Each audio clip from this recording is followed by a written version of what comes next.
Oops. Okay. Wow. Wow. I turned it off for the song, right? So it wouldn't be a hot mic when the song was on. Yeah, that's why it's just that's why we warn everybody hot mic, so that everybody knows. And then he tries to make it safe, and then we end up doing the show with no sound. So thank you, Joseph, for letting us know. Thank you, Jeremy, for letting us know. So this evening we have a great show for you. We have 4 guests. We're going to be talking about House District 35. House District 35 encompasses the east part of Osceola County and then the east part of Orange County up through Lake Nona in that area. It is of vital importance to the state. It's been vacated recently by State Representative Fred Hawkins, who I don't know how somehow ended up being the president of a university. I think that we were just saying when the mics were cold, or when we were. Yeah, he's going to teach studies in coal ash. Coal ash chemical classes, coal ash importing and exporting, a whole bunch of coal ash classes. But we have 4 great people here that are going to talk about this. We have Marina Lewis, who is the former president of Osceola Federated Women's Organization. Now she lives in 35, but on the Orange County side.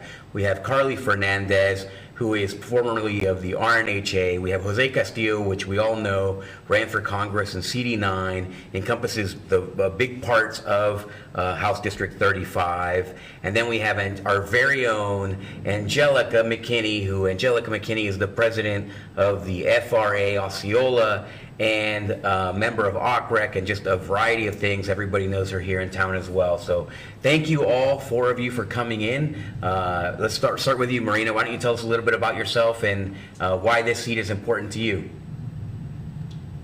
Let me just make sure that you're on. Yep, there you go. Marina, can you hear us?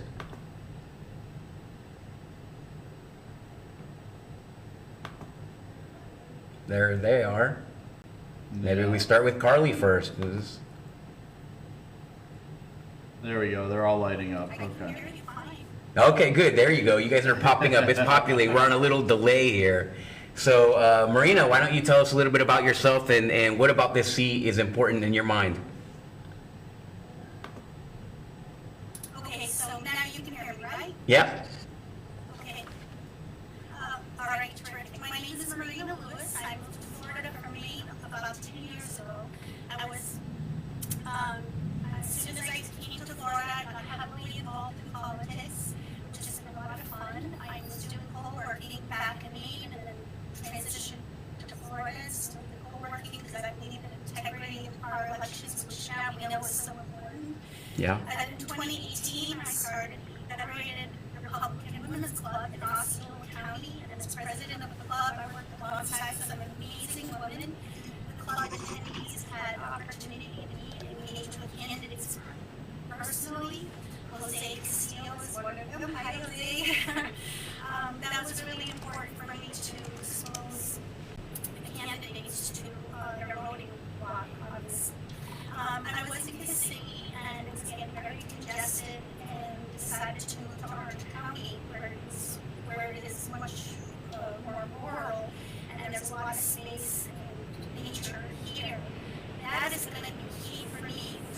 Seat 35 since passed, because the reason we left where we were in Osceola County was because of congestion. And now, because of where we moved here in Orange County, which is near Christmas, there's a very strong sentiment here. You can tell them what the population, and that they want to preserve that rural feeling. So thank you again for having me on tonight. I look forward to it. Have fun. Yeah, absolutely. Jose, why don't you remind everyone about you?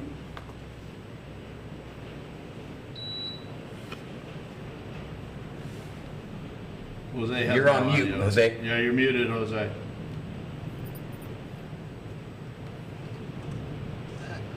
There you go. Sorry about that. I'm Jose Castillo. As you mentioned, John, I ran for Congress in Florida, District 9 right here, in the theme park capital of the world. I serve right now as the chair of the Osceola Republican Liberty Caucus, and also as the chairman of the Patriotic Legal Immigrants USA, which is an organization looking forward to making sure that we have strong and secure borders and we reform our broken down immigration system. Awesome, right, great. Carly. All right, so Carly?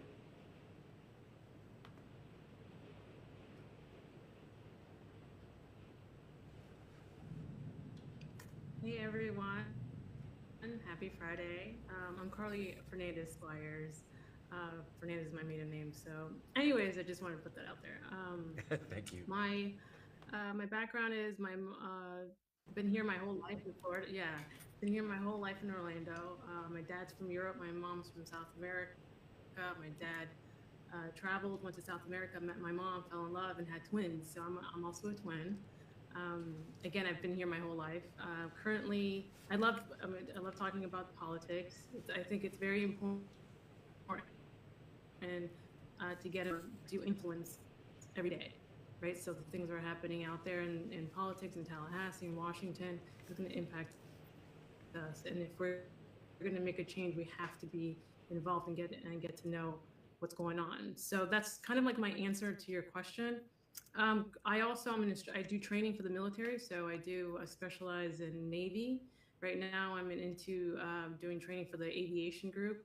So I do a lot of that. I get to serve my country and get paid. So it's a good thing, right? It's the best of both worlds. I've also done Army. I've done training for Army. I've done training for just a lot of military, also healthcare. Done some work with Advent Health here, so I get to see a little bit of the healthcare system. Um, I, that's pretty much it. Yeah, I'm a strong Christian. I'm also going to seminary right now, trying to get my seminary 2-year degree. I also have my master's. I'm getting a double master's. So that's a little bit about me. Nice. Great. Awesome. Awesome. Let me say one more. Yeah, let me say Sure. one more thing. Can I say one more thing? Yeah, absolutely. Sorry. I'm not part of was it District 35 we're talking Yeah. about? I'm not part of the District 35, but I have seen, or I've done a little bit of research, and it's a very important district to get involved because, especially with this, with the guy that's leaving. Gosh, can you Fred? What's his name? Frank. I'm sorry. I know this. I probably Frank sound is like an fine. idiot right now. But anyways, the guy is leaving. I've been like learning all these names. So I'm kind of like a little off a little bit. But anyways, to answer your question, it's super important, especially now because it's actually not looking very good for the Republican Party. That somebody's actually leaving without finishing his term. So I think that's something that we have to take into consideration because I believe that will be an issue that the Democrats are going to make sure that they're going to sound the alarm on. So. Yeah, absolutely. Well, for sure they're going to sound the alarm. I think the biggest alarm bell it's going to sound off is number one, obviously, if he's leaving, it's because he's vulnerable, right? The governor stuck his neck out by giving him that seat, letting him back in after he had removed him from office. So now he's allowing somebody else to come in, and now they're going to support the same kind of group because they're all in a very small circle. He endorsed him after he removed him. It's a very... And the news is that the governor gave him this position, put him in this position. Yeah, gave him absolutely. this job. Yeah, it's controversial. Even getting him the job, the people dropping out of that president's race so that they can put him in there. Yeah, It's a big mess. With doctorates who just dropped out for no reason. Personal reasons. Yeah, personal reasons. So anyways, let's talk a little bit about this district. Well, Angelica. Angelica, sorry. It's okay. Can you hear me? Yeah. We hear you. Okay. All right. So my name is Angelica McKinney. I'm the president of the Florida Republican Assembly here in Osceola County. I'm also a member with the Republican Hispanic Assembly and also with All Correct. So I'm kind of like involved with everything that I can.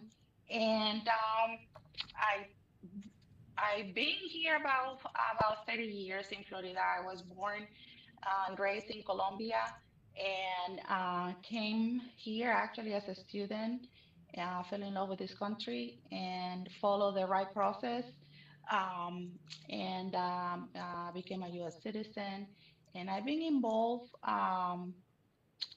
I always been involved, but I think what really got me more into this whole thing was since COVID, when they said that the kids had to wear masks again at school. So that's where I got involved the biggest time.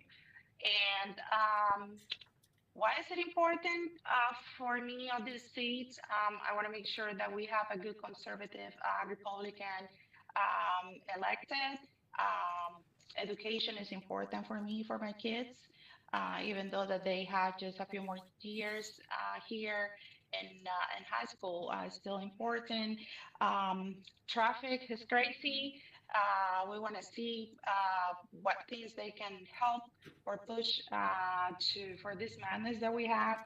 And also, I want to see where they stand with the elections and voter integrity, how what they want to do as far as pushing for like one day election, get rid of the machines and do paper ballot, stuff like that. Because right now, if um, uh, right now everything has to be kind of like counted digital. For example, the things or updates that they did in the recent legislation are not the best.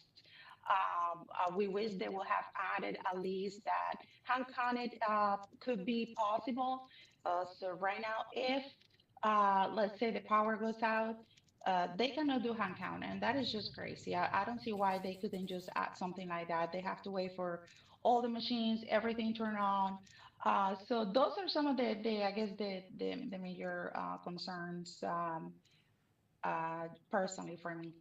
And thank And you. you're a voter in the district, right, Angelica? What's She that? absolutely is. Yep, you're a voter in the district. You are at 35 residents. Yes, Yeah, so yes, you and yes, Marina I am both 35. are 35 residents. And John, as are my Yes. parents. I'm sure I grew up in what is called District 35, out in the manor of St. Cloud. My parents still live out there, and you look at District 35 and the way it's lined out. All right, now they say it's about 80% of the voters in District 35 live in Orange County. Yeah, all right? 83%. Yep. But the largest part of District 35 is in Osceola County. Yeah, in terms of land, yep. Yeah. Do we have a map? We did on the opening screen.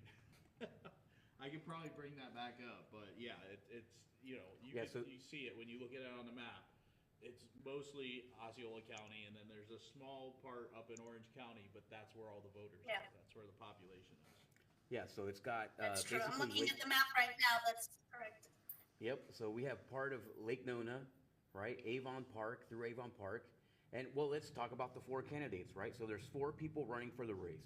The race was won by Hawkins. Hawkins won by a pretty big number in Osceola County, which is vastly the smallest part of the district, Yeah, right? I'm And then gonna the rest bring of the that up district. on screen. He won by 52.2% of the vote. Yep. His opponent was Ken Davenport and Diana Leibnitzky. That was in the primary. Okay. Yes. But in the general, yeah, he did slaughter Rishi Bhagat. Yeah. So, well, I mean, not really, because what was the race? So, I mean, what was the actual numbers for the 55%. 55%. So, 55. I wouldn't say slaughtered. Yes. And it's also now it's leaning left, right? So it's looking like Carly was saying earlier.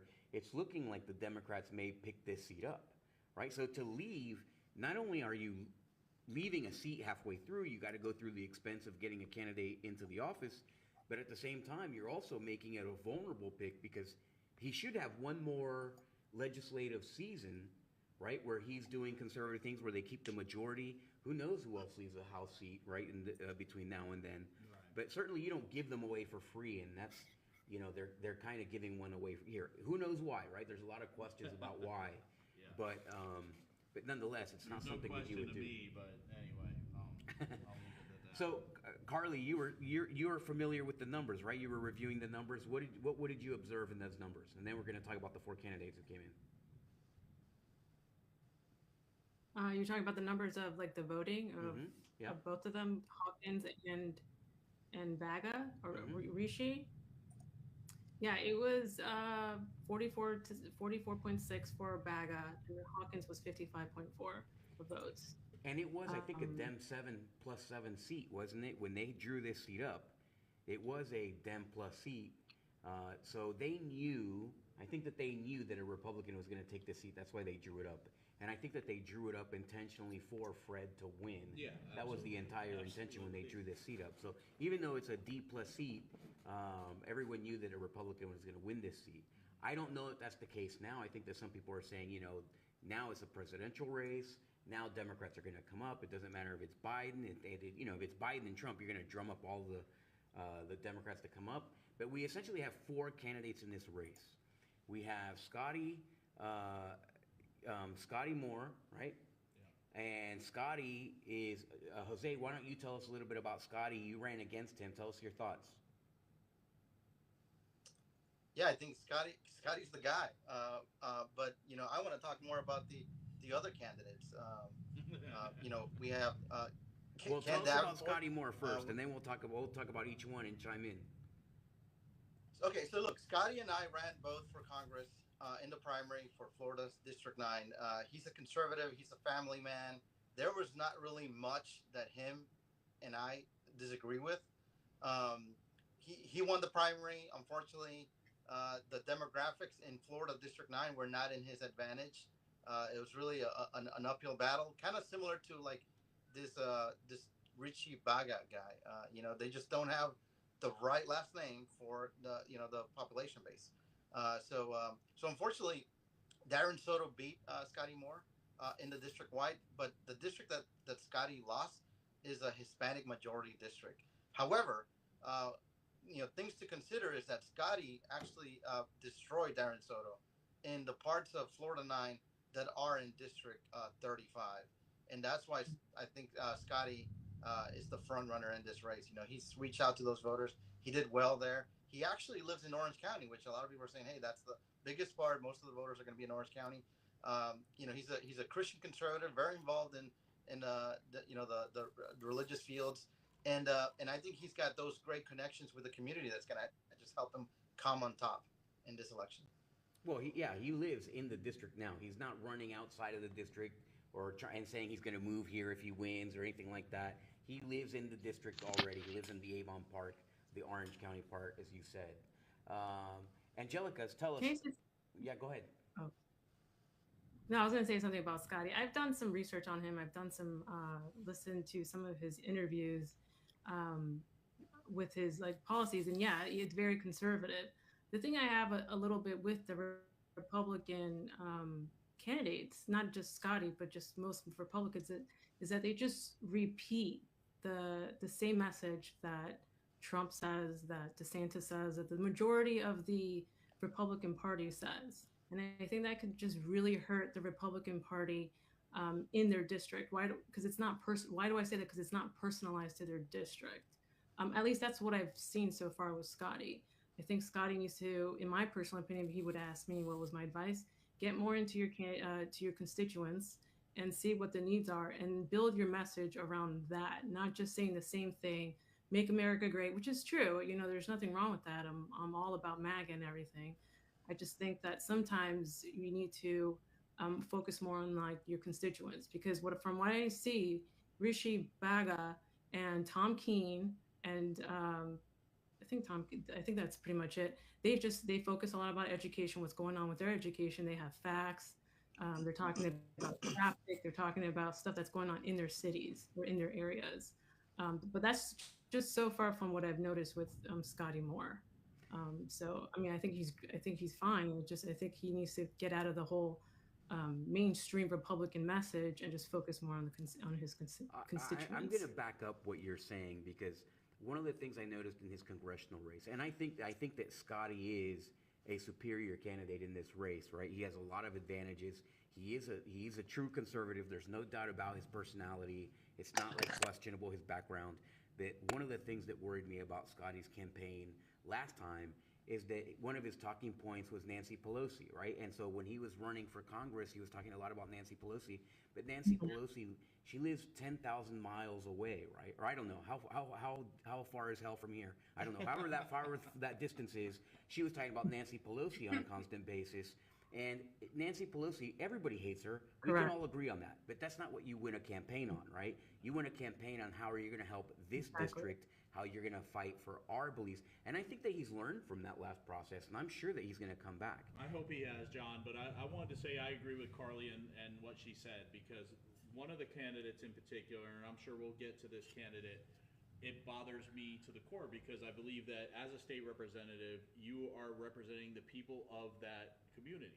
And if you don't know the community, you don't know those people, you don't know what affects them, what bothers them, what they want from you, then how can you truly represent that community? Yeah, You or know? their struggles, right? And there's a lot in Osceola, especially, and that's a complex relationship between Osceola and Orange, where they have Yeah. completely So different different. problems. So They're different. worlds apart. You might as well, I mean, it's just like two different countries. Marina, what do you give us your Hey, guys. thoughts? You're a District 35 resident. What are you talked about the environment being, and not necessarily just the climate environment, but the environment in general of where you live. It's incredible to hear someone say that I moved to Orange County to have a more rural experience than Osceola County, right? 20 years ago, people would have put you in a sanitarium for saying something like that. And now it's like, yeah, absolutely, we're all going to move to Orange County because it's less traffic than Osceola. Yeah. It's an incredible shift, and that's one of the things that they're going to have to deal with. Yes. Just a comment about Scotty. I think he did have a more widespread message that was nationally, is because he was running for Congress. He wasn't running for local districts. So to be fair to Scotty, he had to address a more mainstream message because he was going to Congress. Firing Pelosi, I agree. The whole fire Pelosi kind of seemed like, well, how does this relate to me? But I tell you, the speaker has a lot of power. Nancy Pelosi gave us Obamacare. I mean, if it wasn't for her, the whole thing might have fallen apart, but it really was her and Obamacare and that Congress that pushed through Obamacare, the ACA, which is hardly affordable. It's supposed to be the Affordable Care Plan, which is the unaffordable care plan. So there is a good message in there, but there wasn't really anything hot going on with Pelosi to make it that message. But and I don't want to dispute that, for sure. He'll refine his message now and get more local, I'm sure. But I do like Scotty. I followed him closely last election. So here's what happens. So we moved to Osceola County because Narcoossee Road was really quiet. There was nothing there but ponds and grass and a road that was like, far from the hustle bustle, but it was just close enough that if you needed to be there, you could get there. Lo and behold, Lake Nona burst and got really crowded, congested, plaza after plaza, building after building, development after development, and a 5-minute ride turned into a 15-minute ride. A 15-minute ride turned into a 40-minute ride. And honestly, after living in Maine for so many years, I got spoiled with long roadways where there's not even a stop sign, no lights. I know I'll never have that here. I understand. Those days are far behind me, but I love the country. That is what I learned to love. And when we moved to the area in Kissimmee near Lake Nona, that's what it was like. So as soon as the development started getting hot and heavy, we decided to move into a quieter area. And Christmas, the Bithlo, the Orlando I'm in is Wedgefield. You still have that country feel. I stop for turtles. I stop for deer. Everyone posts like, hey, lost cow or lost chicken. I love that. And I can't believe I'm saying that I live in Orlando, saying that just like you said, John. It doesn't seem like it makes sense, but that's what we moved out here for. And when I meet my local area neighbors, anybody that lives in Wedgefield or Christmas, I don't have much proximity that close to Bithlo, but I imagine they feel the same way. They love that small town feel. But what we love the most is the space between the houses. We're not on top of each other. We can have chickens here. Some people have cows and horses and donkeys and goats. I mean, it might not be for everybody. I totally get it. But if you're getting away from the hustle and bustle, this is what we want to preserve. And I feel very, very strongly about that now that I've lived here and have the flavor of the congestion in Lake Nona. This is going to be a really, really important to me, because you need the peace and quiet, the country feel. So that has got to those be a sentiments, not to message. interrupt you, Marina, sorry, but those sentiments are exactly what the expectations of this state representative are going to be for both Democrat and Republican, right? I mean, like, it doesn't matter. That's a nonpartisan issue. I mean, Osceola County, both of the cities in Osceola County, we've talked about many times, have the worst congestion in the entire state of Florida in the top 10 list, both cities. They're all going to be like, hey, this is too much development. This is, how do you grow, right? How do you keep our economy vibrant? But how do you not destroy our community at the same time, right? That's basically the task at hand. Jose, you were going to say something. Tell us a little bit about the next person on the list here, Erica Well, Booth. we didn't talk to Angelica about Scotty. Scotty, okay, so go ahead, Angelica. And I was gonna say, John, to what Marina was talking about, and the country style of living that she's experiencing out in Wedgefield. That's what we used to have in the St. Cloud Manor. Yeah. That's what Angelica has where she lives right now, on the very far east side of St. Cloud. Headed towards Harmony.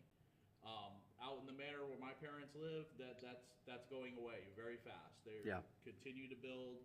They're building townhomes out there, and Yeah, instead of 5-acre lots, they're becoming 2-acre lots, and they're becoming, now it's going to be a 2-acre lot with 150 townhomes in there, and they're not even meant to be sold, they're meant to be rented. Yeah, and it's all that's the off new of, model for real estate. off of Hickory Tree Road, which hasn't been expanded, hasn't been touched, and all these cars are just going to be pouring out on that road, and it's going to be the same congestion that you see on Narcoossee Road is going to be on Hickory Tree Road. You can So mark my words. yeah, those are the problems, Angelica. Who's going to provide us with a solution? Is it going to be Scotty or Erica, in your opinion? Well, and I wanted to add something. That rural feel, actually, we were able to enjoy it probably for like 1 year. And like Marina, actually, I moved from Lake Nona because the traffic, it just was too crazy. And we kept looking. We thought that we found the best piece of land built. And after we moved here, like 1 year later, we already have a whole community right across the street. And we don't have traffic lights. There is accidents right on the 192 where we are and we don't think that there is going to be any traffic lights. The most recent one they had was actually a little bit farther down because they're going to have some apartments. And I guess if you all know who used to own that land, maybe it was a package deal, to have that there. Is it a guy that's moving We down south right now? Maybe. there you go. There's a possibility. There you go.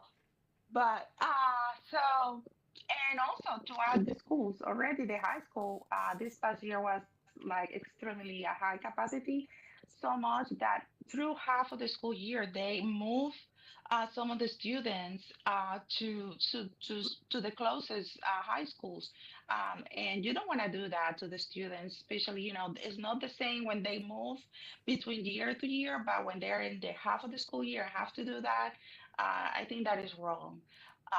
But on regards of Scotty, um, I I want to see him coming around more, interacting more with the community. I know that more touristy.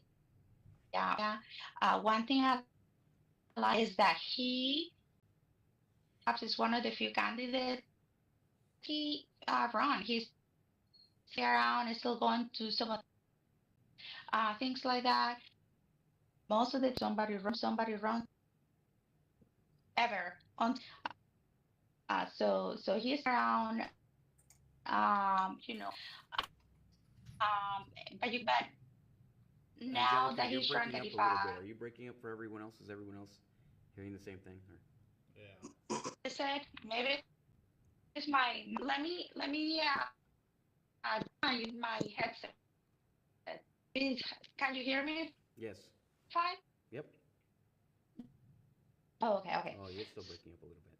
So it's I'm gonna change my comeback. Okay, so Okay. hold that thought, and then we'll get to Jose, and then we'll come back to you. Yeah. Go ahead, Jose.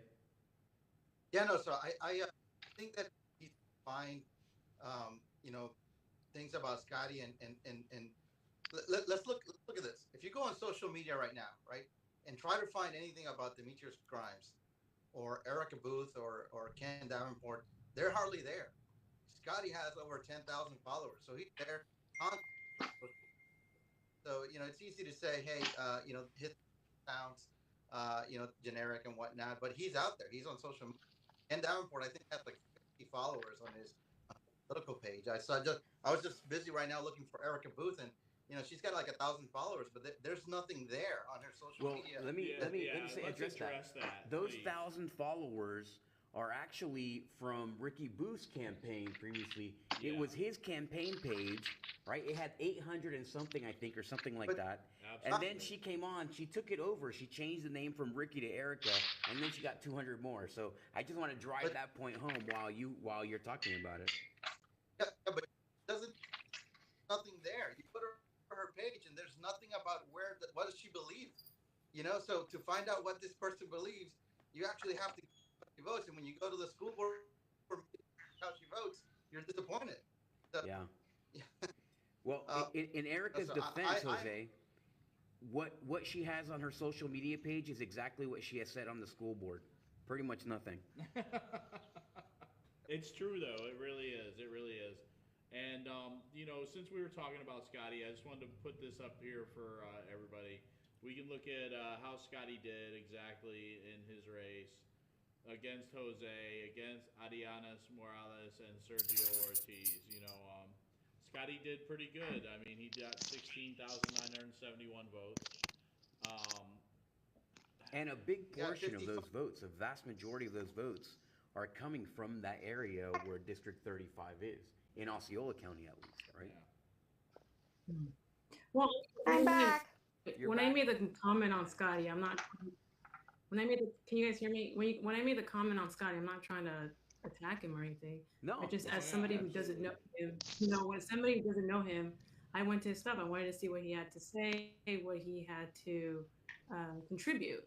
And so when I went to go see, it was just the same thing that I've heard from other Republican candidates from other areas, like Marjorie Green, Lauren Boebert. The same. It's very, very similar. So I was expecting something a little bit more for his constituents, because at the end of the day, you, as a candidate, political candidate, you have to have your constituents have to get out and vote. Yeah. Right. It can be Especially in national, a special yes, election, but right? yeah, and you have to convince them why should they vote for you. And Why should they so, come yeah, I'm out? sure he Nobody has a else lot is on the of- ballot. It's only for you. How are you going to get out the vote just Exactly. for your own name? Absolutely. And you would go far further Yeah, and talking if about it was- traffic than some kind of national issue. Absolutely. I think he's learned from that. I'm hoping that he has. Yeah. Well, And let's I agree too. let's Exactly. quickly let's name these other four candidates. So let's name all four. We didn't get through exactly the introductions for all these four candidates. So we have Scotty Moore, who ran for Congress in CD9. It covers this district. We have Erica Booth, who's a sitting school board member now. She's been on school board for 5 months. She just won her election, was just put on the school board, and now she's leaving just a few months later to run for the state house seat that popped up. And then we have Ken Davenport, who ran for the same seat against Fred Hawkins. So he would be running for the same seat again. So that's an advantage for him. And then we have Demetrius Grimes. Demetrius Grimes is I think he recently moved to the area. Yes, I don't know exactly. Yeah, so he recently moved to the area. He has run for Congress twice, not in this district. I don't think that his district that he ran He for was ran in. once in Miami in 2018 as Yep. a Democrat. Yep. And then he ran in Tampa, around the Tampa area, in 22 as a Republican. Yeah, so Yep. go ahead. Go ahead, Jose. Let me correct you on that, because he ran in District 9 and then switched at the last minute to District 15 Right. after redistricting. That's right. Really? Running for 9. Yes. Yeah. So he filed for 9, and then he calculated that he would have a better opportunity somewhere else. He was probably right. and then he switched to that district, right? Went west. Yep. So let me ask you. I want to finish sentence from before. Okay, go ahead. Oh, okay. Now, I think in this one, you hear me fine? Yeah. Yes. Okay. So, all right. So yeah, Scotty, um, what I would like to coming out a little more and gonna what's his plan? Seed, of course. I mean, I was from when he ran. He has a great personality, teachable. Yeah, it's You coming in and cannot out, find Angelica. Yeah, that angle. Angelica, you're still coming in Right. and out. Do you want to try to disconnect and Really? call back in? Can she call? Yeah, she can. Yeah, she can go. Angelica, go ahead So- and log out and connect back into the call. Okay, Okay. let me do that. All right. So, Marina, how familiar are you with any of these other three candidates besides Scotty? Well, I can't say I'm familiar with any of the four, other than the exposure. Fred Hawkins, of course, was invited to our club when we were in Osceola County. I thought he was a perfect gentleman. I know that Fred gets a lot of heat from many people, but my experience with Fred, he's always been a perfect gentleman. The politics side, I can't say too much. I mean, other than the coal ash stories, but again, I don't think the guy did anything horrible, but we're not talking about Fred. We're going to move on to the candidates. So I liked Scotty Moore a lot, but I always appreciate Jose's input. He has an insight that is, I feel like he's really in tune with the electorate, and he knows his numbers, and he pretty much can sell his point of view to me really well. So I listen to Jose when we talk about Scotty and his chances of winning the congressional seat. I think the local seat seems more appropriate for him. Erica Booth, again, lovely lady, met her, talked to her several times, met her husband, Rick, and very lovely family. I don't have a lot to say about them. I mean, they seem like a solid family. They believe in good education, obviously the family values. Like I said, I left Osceola County. I wasn't really following the politics, so she might be doing a great job on the board. It's not easy winning those seats either. So got to give her credit for winning the seat. And yes, I understand there's a little bit of an establishment, how should I say, like establishment Environment, reputation mentality. or Yeah, absolutely. Mini mafia. yes, towards the Booth family. Your words, not mine. But there is the establishment modifier to their names. I get it, I understand, but they are still part of the community. They've won their races, fair and square. And who else? Oh, Ken Davenport. He was really appealing to me. He seems like your next door neighbor, your average Joe Schmo. I really liked his message. He had all the right messages about the local issues, especially with the vaccine, the COVID regulations. I really liked Ken. I thought he had a great message until he came out with I don't know if it's okay to say this here. It is unsanctioned.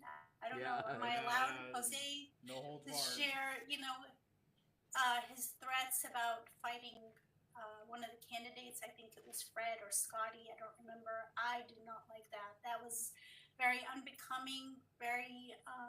I think it was Lipnitsky. Yeah, it was the husband of Oh. one of the candidates. Yeah. It Thank was you. Diana Yes. Liebnitzky's husband. Yeah, that to me is a deal breaker. You start talking like that and start threatening physical fights. I mean, come on, that's completely inappropriate. And for me, that is an absolute deal maker. Words, yeah, you can go back and forth. That's kind of what we enjoyed about Trump, right? The words, you can go back and forth. But when it comes to the whole physical threats, it's over for me, especially for candidates. Well, And then I agree Grimes- with you on that, Marina, because I personally believe that the infighting between, the Liebnitzkis and Ken Davenport really hurt both of them at the same time in that race when they were going up against Fred in the primary. And I think they would have been a lot better if they had focused on Fred instead of each other. Exactly. Yeah, for sure. And then Grimes, what I've read about him in the paper, again, he was a Democrat. Not that it's not okay to change, when you have the come to Jesus moment and you decide you want to be a Republican, welcome to the club. We welcome you with open arms.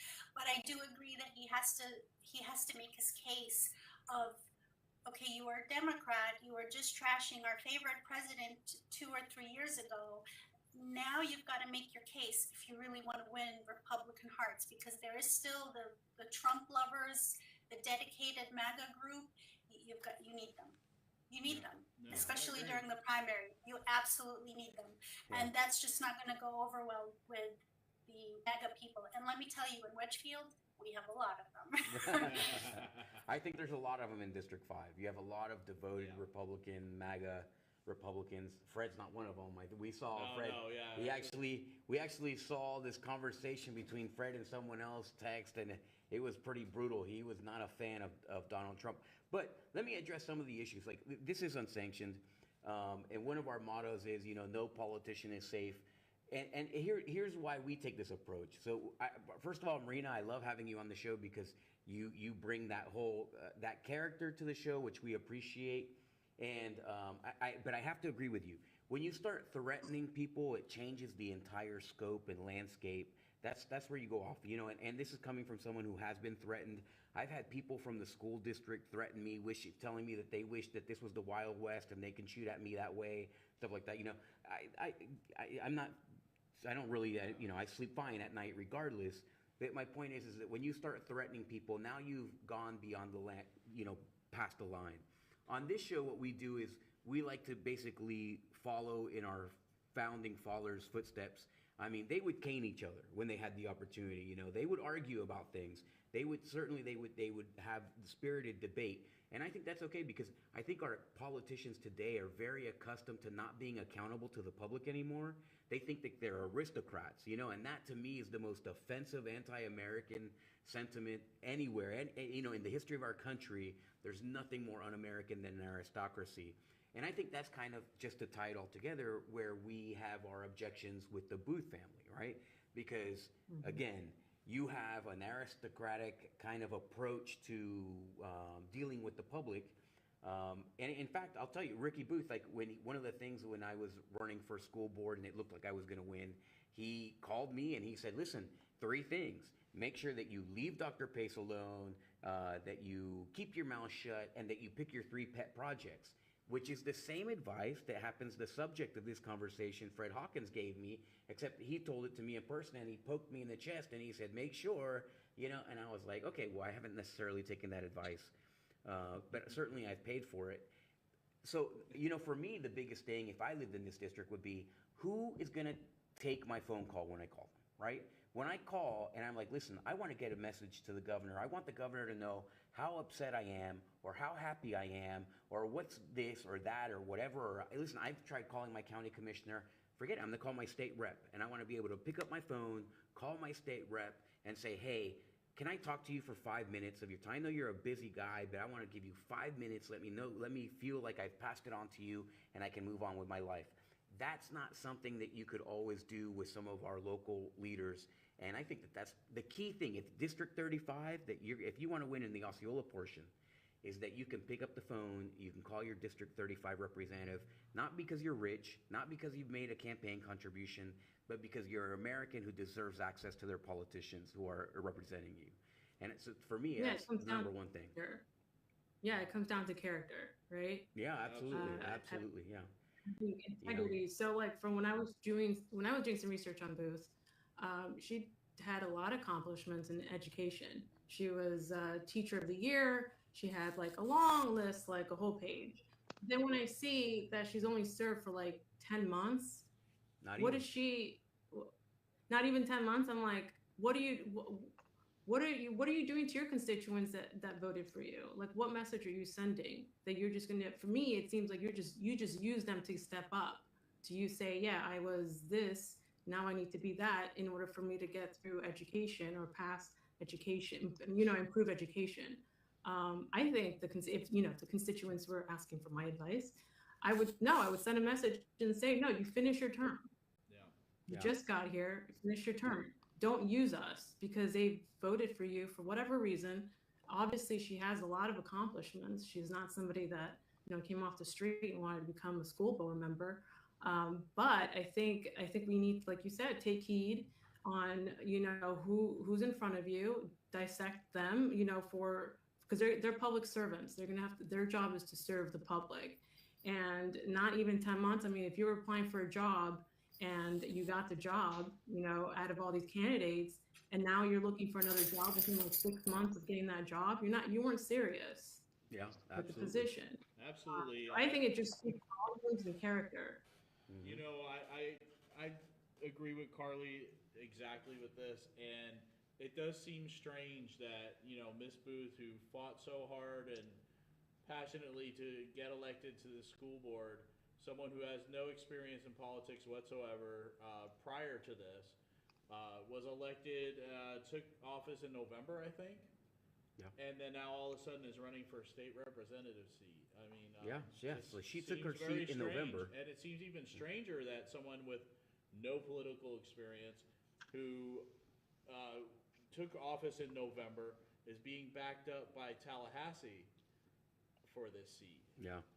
Well, certainly there's questions about like the political apparatus and how they pick candidates and why they pick them and so on. And all of this kind of is in the shadow of the presidential primary, which we have the two leading presidential primary candidates are here in Florida, right? Yeah, And they're no, battling it out. And to say that this is completely unrelated would be unrealistic.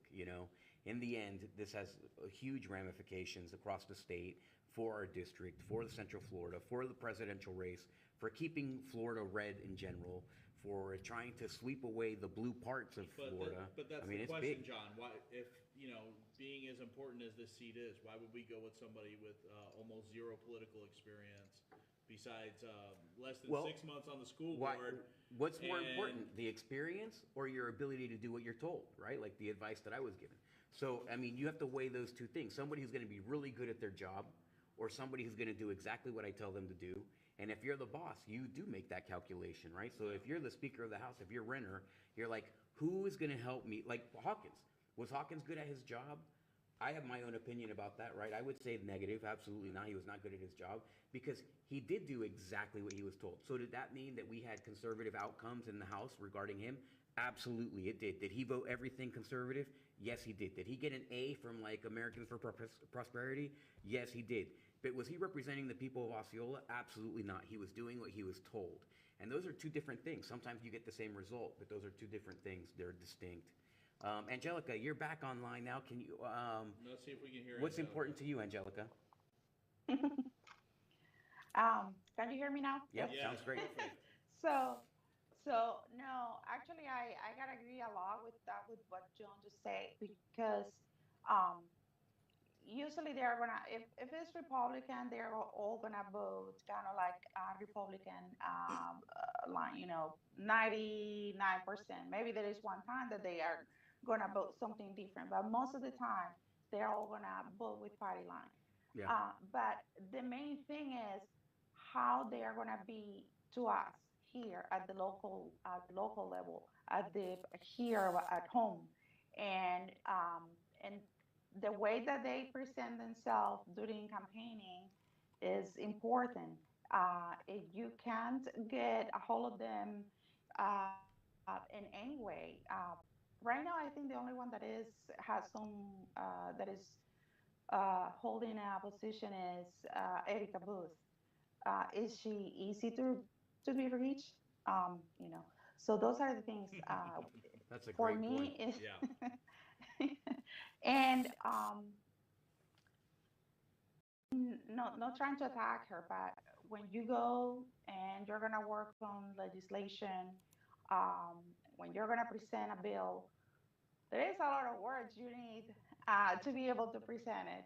So right now, yeah, she barely speaks at the school board. So how is she going to present a bill? I don't know, with 3 words. I don't know how that's going to happen. Yeah. But I would like still to give her a chance to hear what she's going to be doing. Because I don't know anything that she has plans to do if she was to be the taker for the C-35. Yeah. Yeah. One issue that I have along those lines with Erica is that alongside with being accessible is keeping your promises, right? And Erica made a whole bunch of promises when she was running to the people of District 35 specifically, which rests inside of District 5 in Osceola County. And she said that she was like a pro parental rights candidate, that she was, going to support parents, she was going to support teachers. When it came down to voting for those specific things, in the few months that she was in office, she disappointed everybody, and I hear it all the time. It's a reoccurring theme. People come to me and they're like, oh man, we thought because she was a teacher she was going to vote for us, she was going to listen to us, we thought we knew her. And I hear that every single week, and I'm like, hey, well, you know what, everybody thinks that I'm just a big old grumpy curmudgeon out here, that I don't like anybody I work with. But the thing is, I like to be called out when I make mistakes. And if you don't think that when I do something that the teachers don't like being a member of Moms for Liberty, right? The teachers call me and they complain like crazy, right? They can't stand that I'm a member for Moms for Liberty. If I don't get an endorsement from our union, it's going to be because of that. But still, am I going to back away from what I believe in? No. I tell the teachers, listen, I love you, I support you, but you know what? I also don't think that kids should be reading porn. This is the group that's pushing that forward. I'm going to keep it up front, and you're going to have to hear it every 2 weeks. So if you don't like what I'm saying, then put your earmuffs on. But at the same time, you have the ability to call me, complain, and so on and so forth. And I take everybody's call, whether I know who it is. Sometimes I get the call, and it's the same guy. I think we all know him. He's all, you know him on our politics pages in Osceola County and everything. And his Right. name comes up on my ID, caller ID, and I still answer the phone for that guy. So, um, So Jose, what do you think about I Erica think it Booth? Well, look, I know that we're talking a little bit about character, but I think we also need to talk about electability. I mean, I yeah, told you right. about my thought. I was excited. I was there at the first school board meeting when I think she got, sworn in. And I was excited, and I was immediately disappointed when she nominated, Terry Castillo, the Democrat, to be the chair. So, Yeah. but I think talk about electability.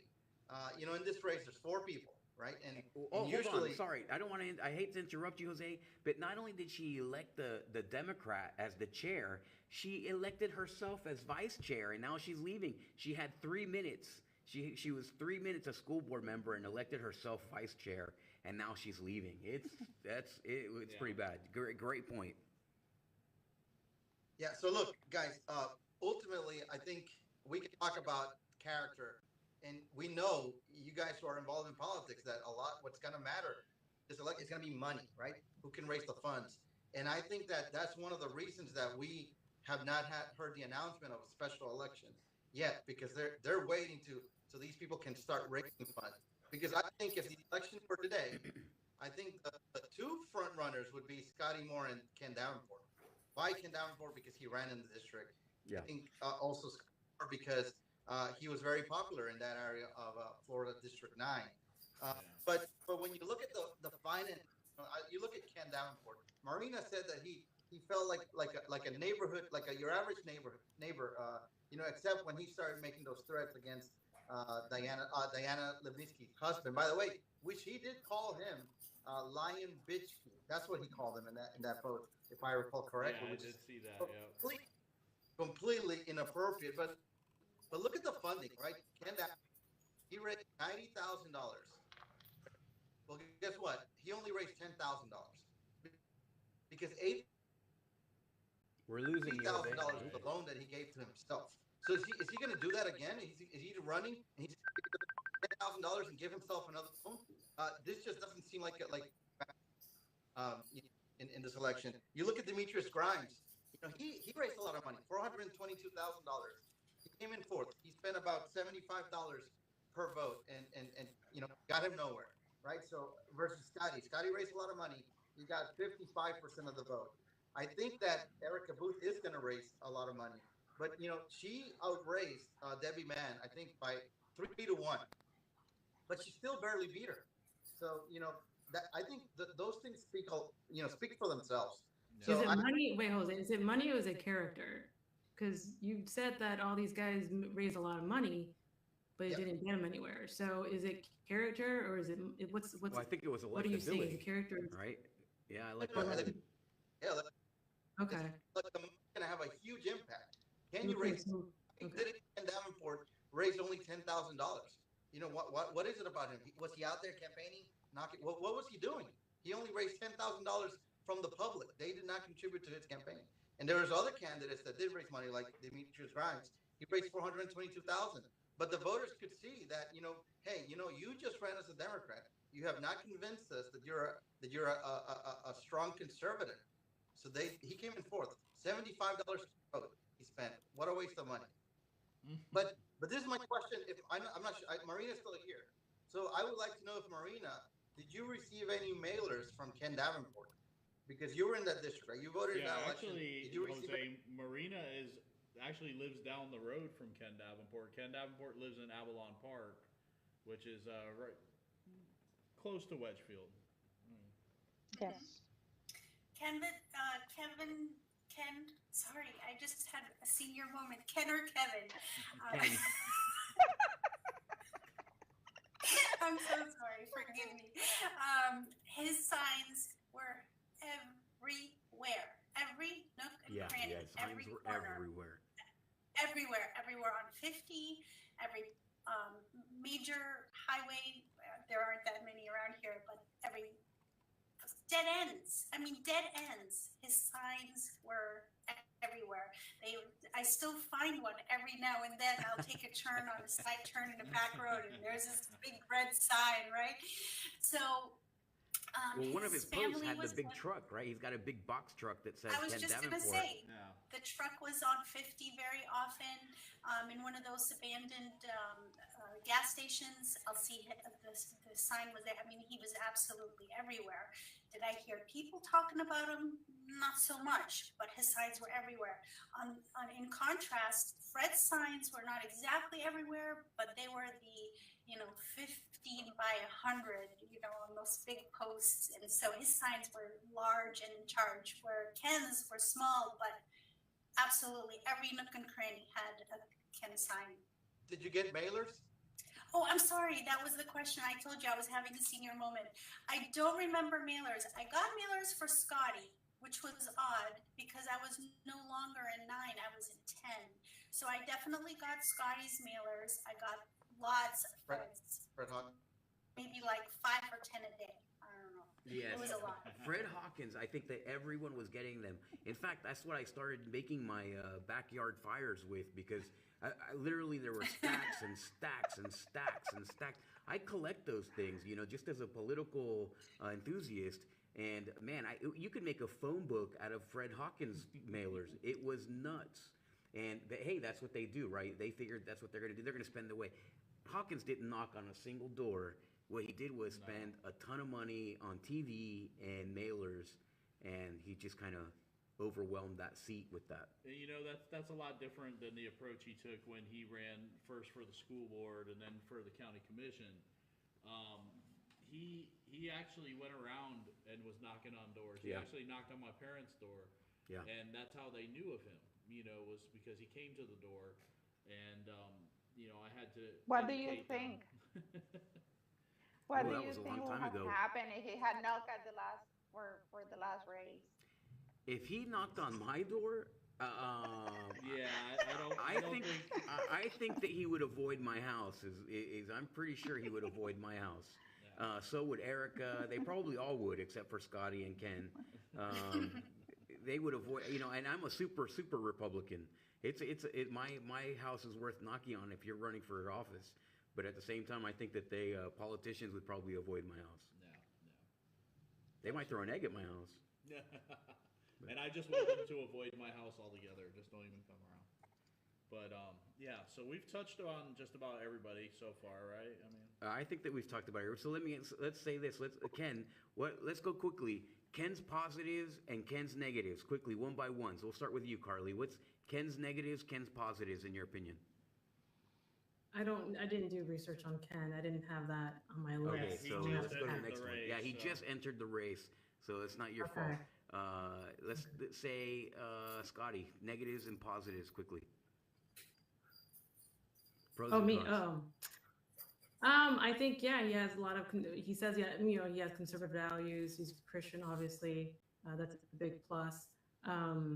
He's very energetic, right? So he's very Yeah, he energetic. is. He loves Intense. people. Obviously, his wife, she's Brazilian. I didn't know that until later when I was doing the research. It wasn't like announced early on his social media. So he's like diverse. He knows a little bit of the Latin community, obviously, because his wife. Yep. Those are some of the positives. I think that's he can speak for all people, not just for one certain demographic.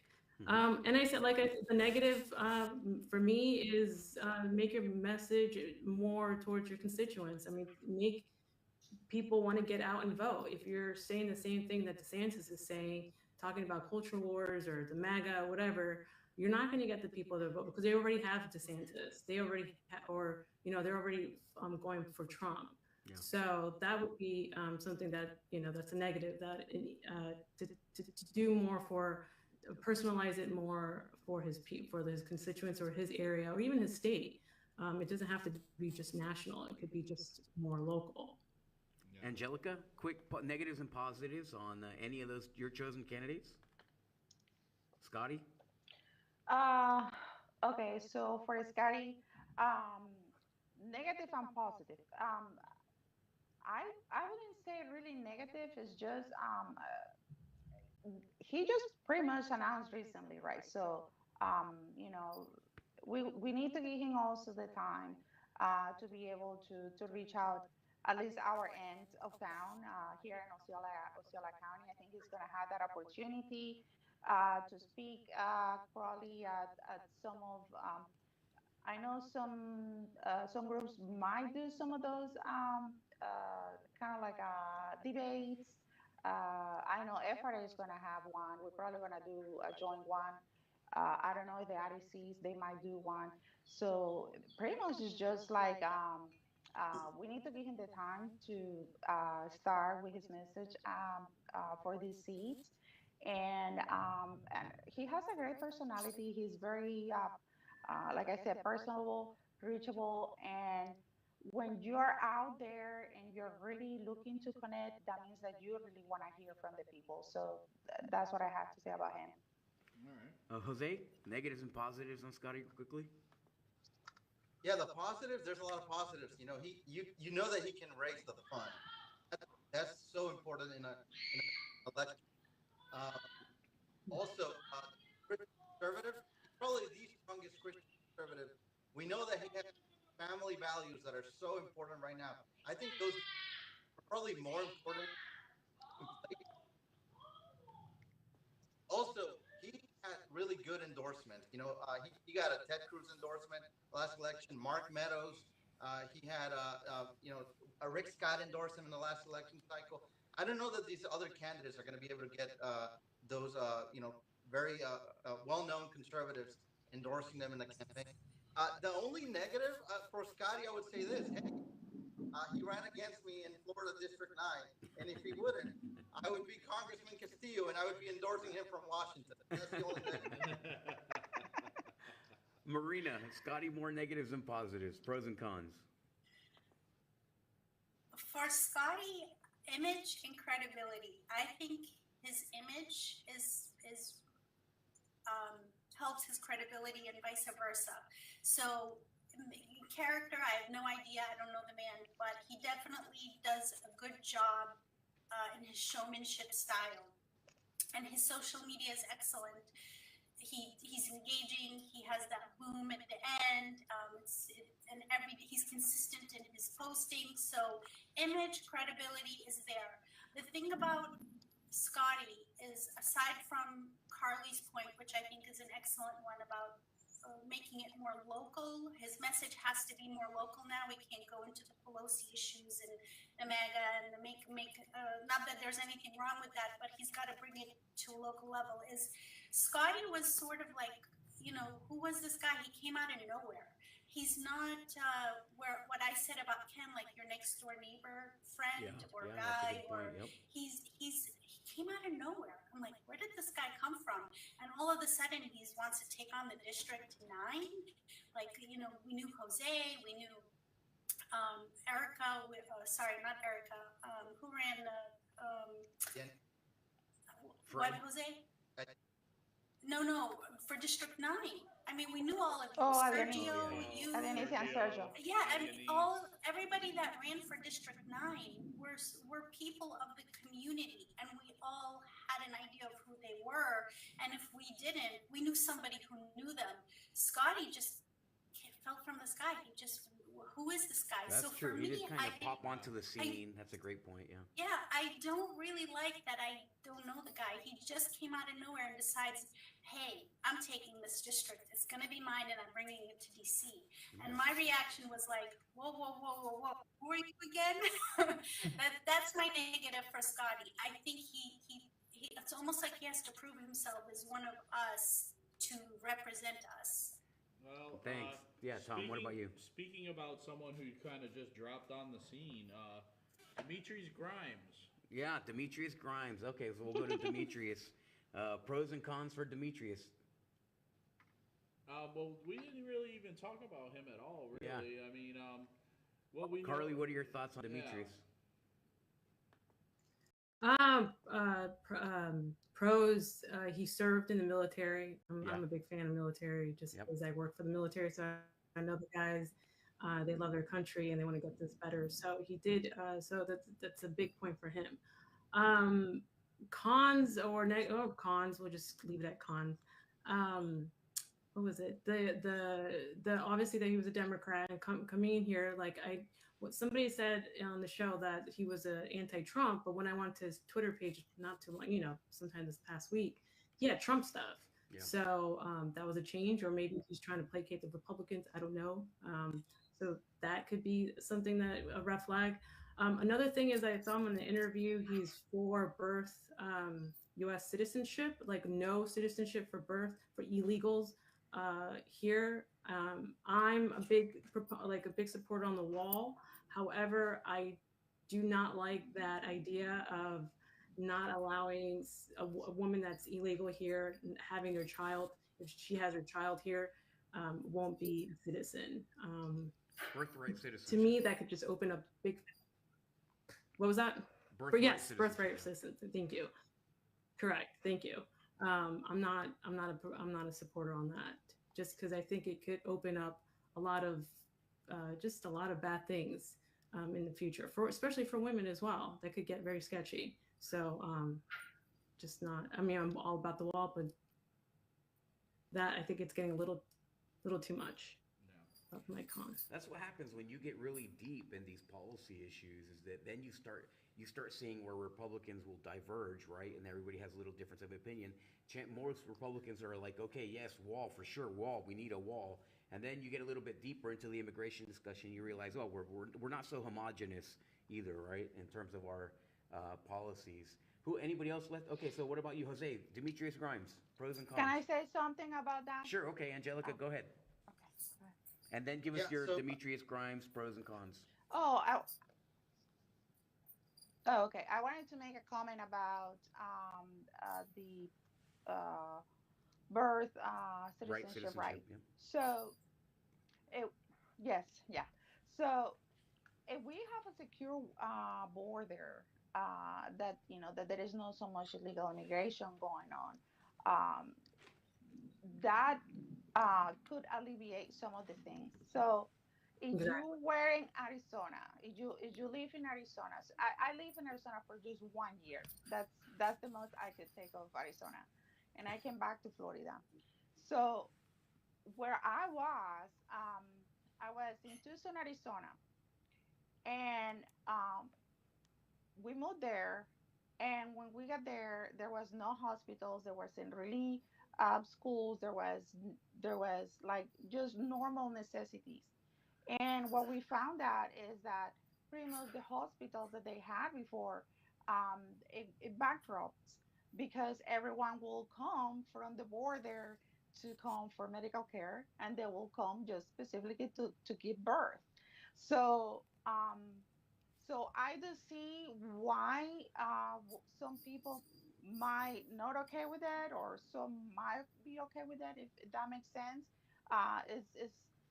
It's it shouldn't be to be abused. The system shouldn't be abused in that way, to the point that uh, we didn't have a hospital. Like we have to go uh, almost an hour from where we were, just because the hospital, you know, went bankrupt. So um, that's what I wanted to add on onto that topic.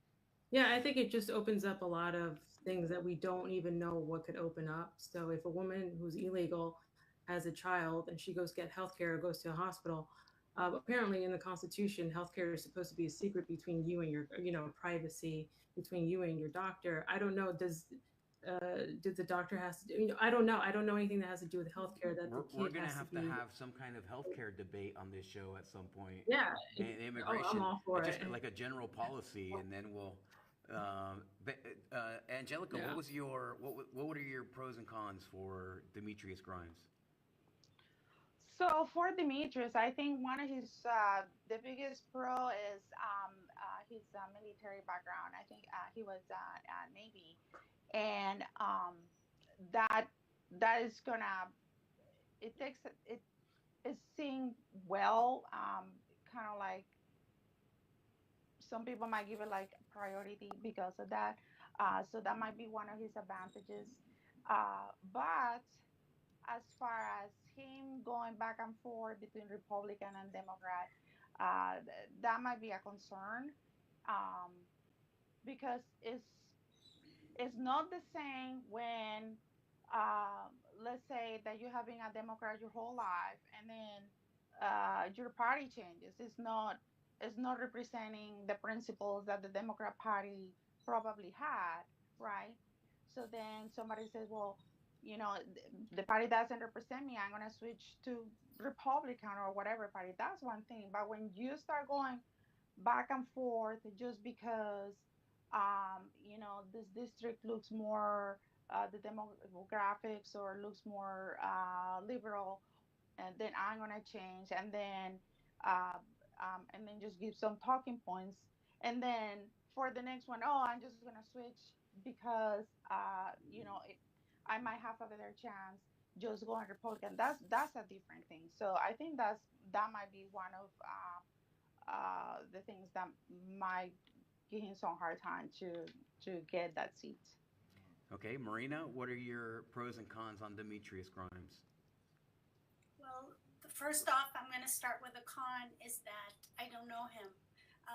If he's going to represent my district, he's got a lot of work to do because I'm sure I'm not the only one that does not know Demetrius. The pro is, he ran in. I admire candidates. I think it's okay when you put yourself out there, whether you think, whether you're good or bad for the seat. I admire all candidates for just becoming vulnerable, opening themselves up, and then not knowing whether you're win or lose. So candidates deserve some credit for at least putting themselves out there. So there's my pro. But he's got a lot of work to do because he's got to become familiar. The credibility part, of course, with the Democrat becoming Republican. But yeah, he's got to introduce himself.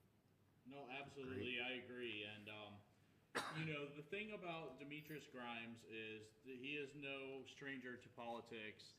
He has run twice before.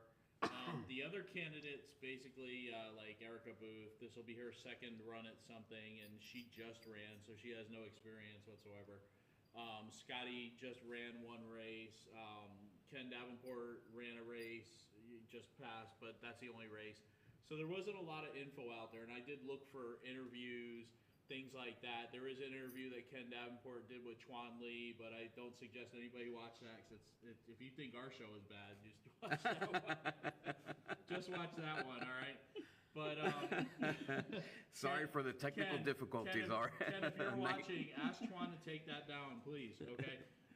But with Demetrius Grimes, there was several videos. So Well, Jose, let's Jose go first before we play any Did videos. we have Jose go before? Yeah, Jose, did you talk about Demetrius Grimes? Pros and cons? I have not yet. Yeah, go Here ahead. we go. Let let's me go talk with about Jose. Demetrius. Okay. Yeah. So let me tell you this. I will say some positives about Demetrius. Okay. One, like you said, he's not a rookie in this. He knows how to raise money. He raised $421,000 in the last election. Right. That's not just chump change. He also, well, like you guys said, he was in the military. He served the country.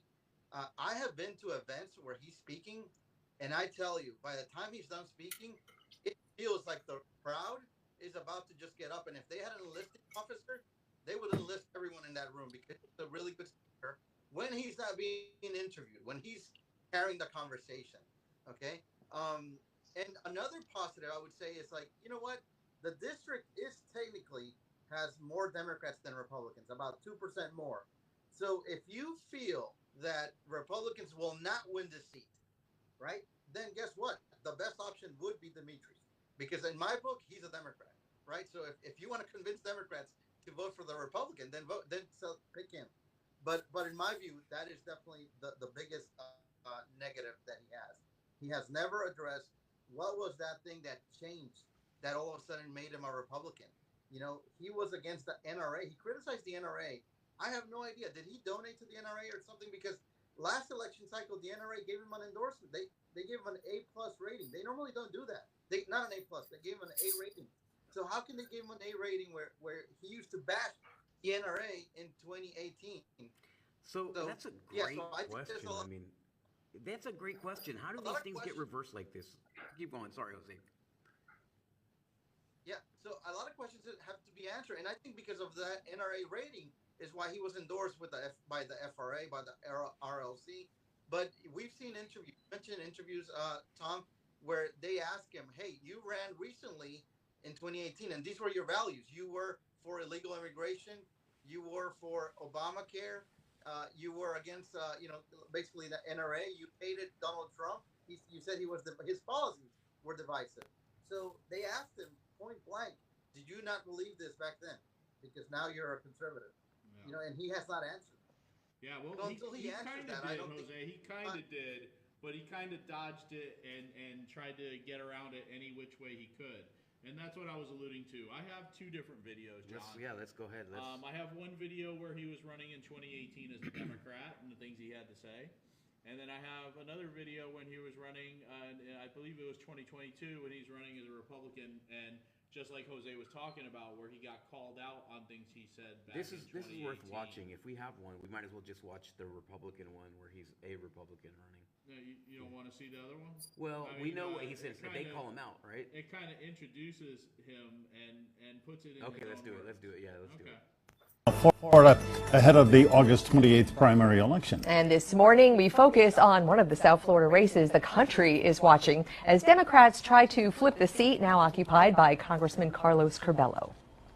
Demetrius Grimes is a retired Navy commander. He served as a Navy officer for 25 years, was a pilot, had 2 tours of duty in Afghanistan, also was posted as the naval attaché in Greece and Israel, and this is the first time he has run for public office. Great to have you here with us. Is this your first interview? It's great to be here with you. It's my first interview on television. All right. Well, we are glad you're here. So why are you running? Why are you the best candidate here? Well, I'm running because I came home to a country that no longer embraces the values that I went into harm's way to defend. We're a nation that has abandoned the basic principles of humanity and continue to do it on a daily basis. With every tweet, our nation reaches new lows. The separation of families, the hostility towards immigrants, and I'm the son of an immigrant, so I take that personally.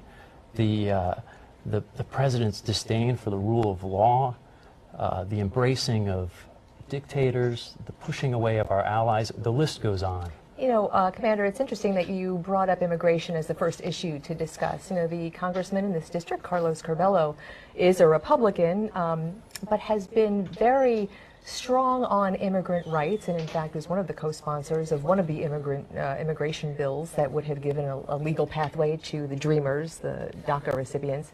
What would make you stronger on immigration than he's been? I would be stronger because I would actually do something about it. Okay, he is great as he is making an effort to do something. He's in the wrong party. So, you know, he is part of the Trump regime.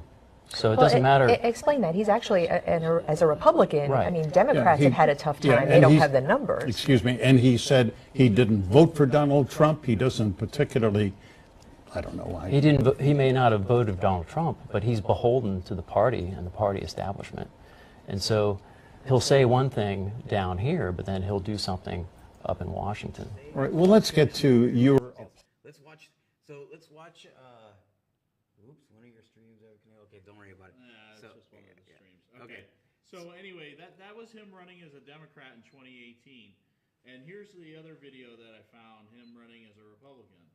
I had just come out of the military, and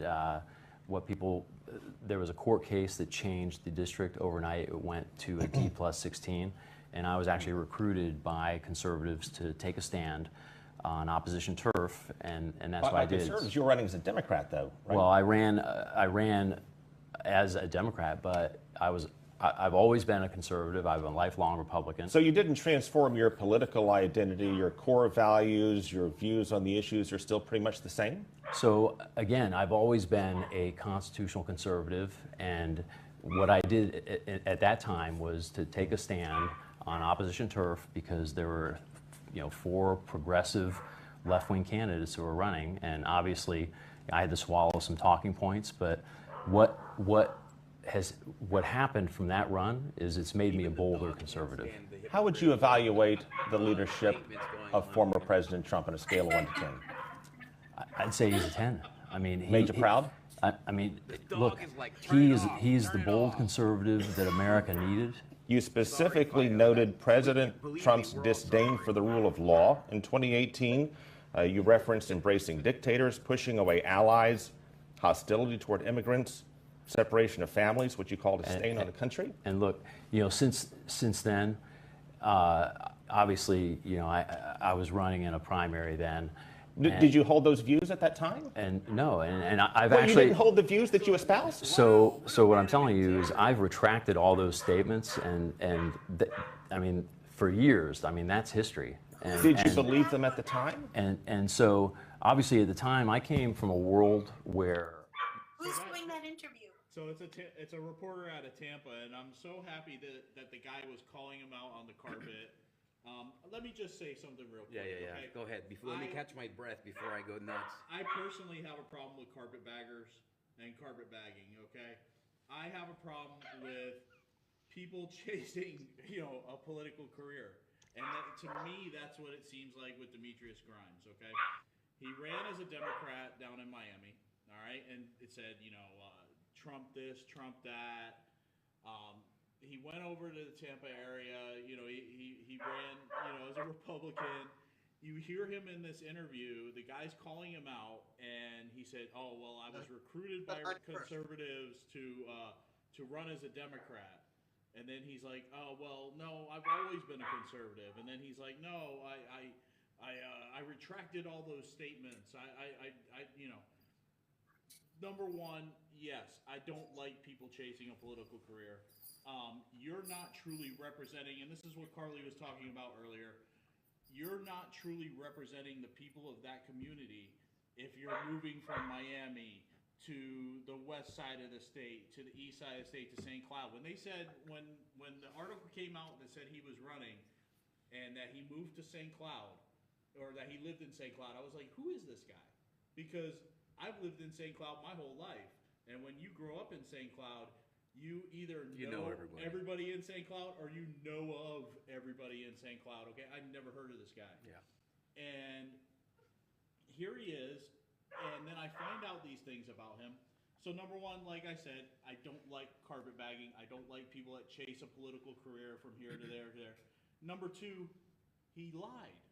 All right? He lied. Either he lied about who he is as a Democrat, or he lied when he became a Democrat because he said that he was recruited by conservatives to run as a Democrat. Yeah, he was Either way, you're lying. He was lying either to Miami or to Tampa.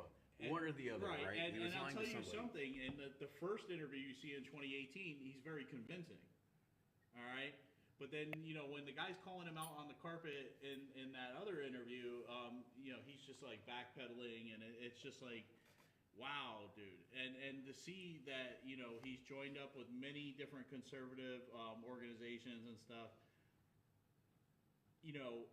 I have the utmost respect for the service that this man has given to our country, no doubt. But like I said, I don't think you can truly represent the citizens Hey, guys. when you're moving around. Let me address this. I'm sorry, service this for 1 bothers second. me quite a bit. Let if me, you Jose, can't give me 1 minute, Jose. Let me address the service thing. I agree that that's a positive. Anybody who serves their country, I'm a big believer. I believe in compulsory service. I think every high school graduate should go do 2 years of service to their country in some way, shape, or form.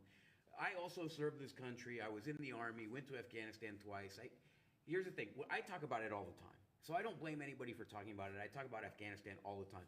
If you ask my kids, it's the only thing I talk about. I'm like, in Afghanistan, we had to climb that mountain, you go clean your room.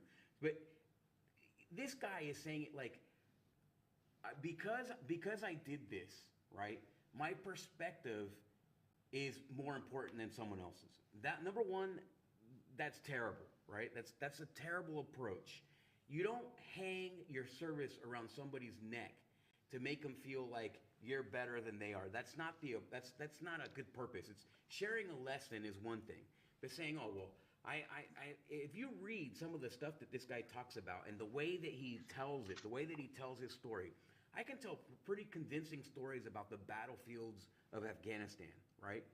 This guy was a pilot or a navigator or something like that, right?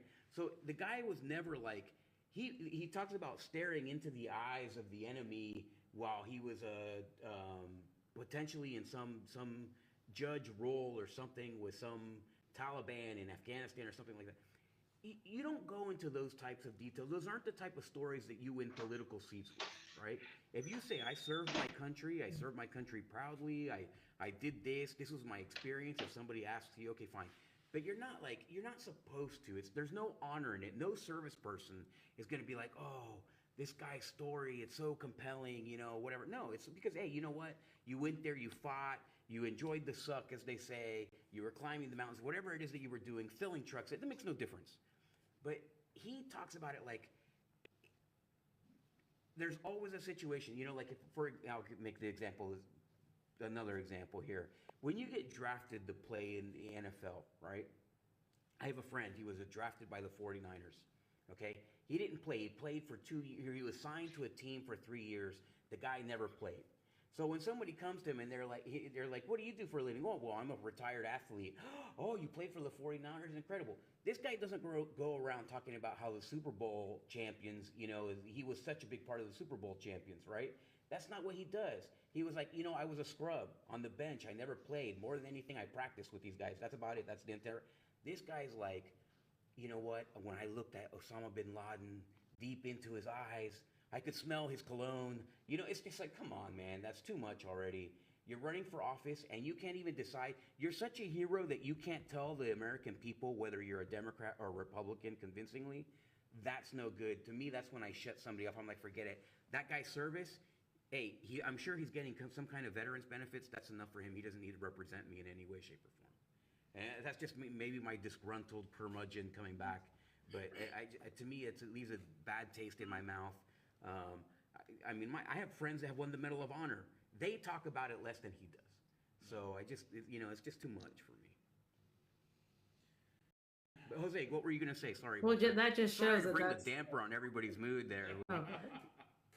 At least the dog starts barking, poor thing. I just think that if he would have stayed as and run for House District 35 as a Democrat, he would have probably been the front runner. But I think he has no shot in hell of winning the primary for the Republican. I think that you're right. And I've never met him. My whole assessment may be unfair. But, of course, people use it. Like, if I were a millionaire, if I were the president of IBM, I'm sure that's what would be first on my resume, right? But, it is what it is. I just don't want you to, I hate the idea that Americans who have not served or look at every serviceman. Oh, brother, here he goes again with his Obama bin Laden stories. You know, no, that's I mean, that's not the way you're supposed to use your service as a burden to everyone around you. So we got now Derek. Yeah, it sounds like let's he has, change. like, Let's some- change. Let's change Does directions anybody here. have anything to say about these videos or anything around that? Yeah. What anybody have any reactions? Any We got about thoughts? 15 minutes. We got 2 more of these candidates to get through on pros and cons. But any reactions to those videos, you guys? What are your thoughts? Boring. Can you guys hear me? Very boring, very dull. For somebody who has like these stories about Osama bin Laden and looking into his eyes, you should sound a little bit more dramatic or some enthusiastic, but you tell me that he did that and then hear him out, I'm like, you're kidding me. The delivery is very dull and boring. Just I think Jose mentioned that earlier when he would talk to a crowd. Yeah. Also, from what you've, I worked with military folks, and you're right, John. Like military folks, sailors, soldiers. They don't talk. Real ones are like hardcore and love their country. They don't talk that way. They don't brag. They just do their thing. I even have to rank them while they're not in uniform. They're like, please don't rank me. Just call me by my name. So it's like there's a humility in our veterans and our soldiers. So yeah, I think that's that's character, right? So that makes a big point as well. And it, like you guys said, all you guys going back to Democrat and then Republican switching over. I mean, he was you guys mentioned that he was anti-Trump, but on his Twitter page now he stands with Trump, which is very weird. So yeah, no, I totally agree. Yeah. With your assessment. You can't. Especially To coming me, it's from a hard to soldier. trust, right? I mean, listen, as a school board member, I represent the most left-leaning district in the entire county. I'm the most right-leaning politician elected in Osceola County. When I walked those doors, and I had like some people who didn't speak English, right? They only spoke Spanish, and they're like, "Oh, what do you think about Trump?" I'm like, "Hey, sorry, I love Trump," and they're like, "Okay, good, because if you didn't, I wouldn't vote for you." I was like, next door then, let's go. I mean, who does that? I can't, you cannot be, I hate to say you can't be a man, but you can't be a real legitimate adult if you can't tell somebody how you feel about something as important as the country or your political beliefs, right? Like, it's like somebody telling me if a Muslim person came up to me and said, "Are you Christian?" "Oh, no, I'm sorry, I'm not Christian. I'm whatever it is that you tell me to be." No, I'm a Christian every day. When I wake up, when I go to bed, whatever it is, it doesn't matter. I'm never going to have a conversation with anybody else about my religious beliefs that are different than what I believe. And this guy did it so easily. Aside from that bad haircut in that first video. If he had said something to the effect of, I saw how well President Trump ran the country. I saw the changes that he was making, and they opened my eyes, and I just, I couldn't deny what I was seeing.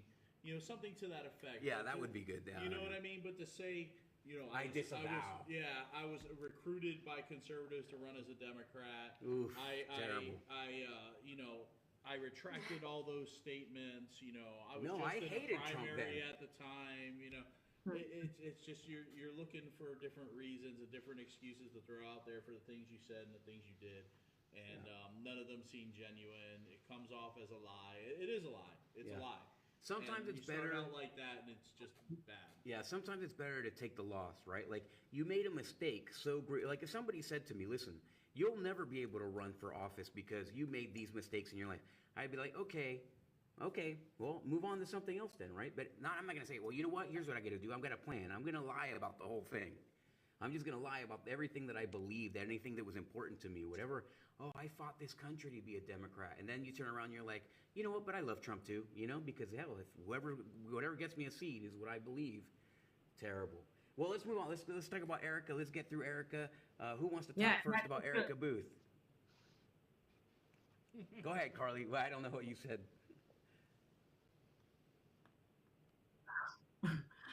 No, go ahead, Jose. He raised his hand. You want to go, Jose?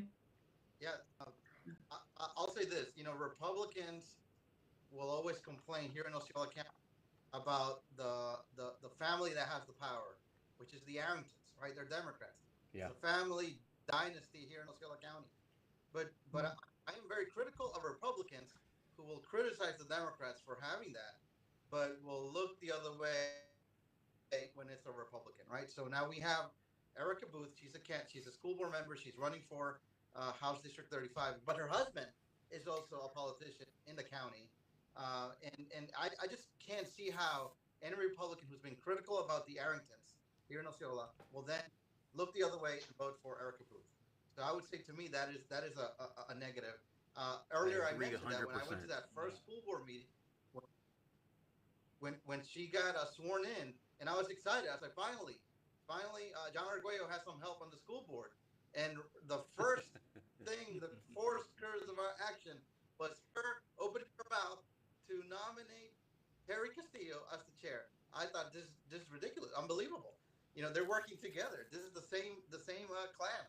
So I don't trust Erica, that Erica's going to go to Tallahassee and vote conservatively. Now, I'm sure she can raise the money, and that's important in winning elections. So I think that would be the she's the current school board member. That is a positive. But that's I think as much as I can say. Great points. Marina?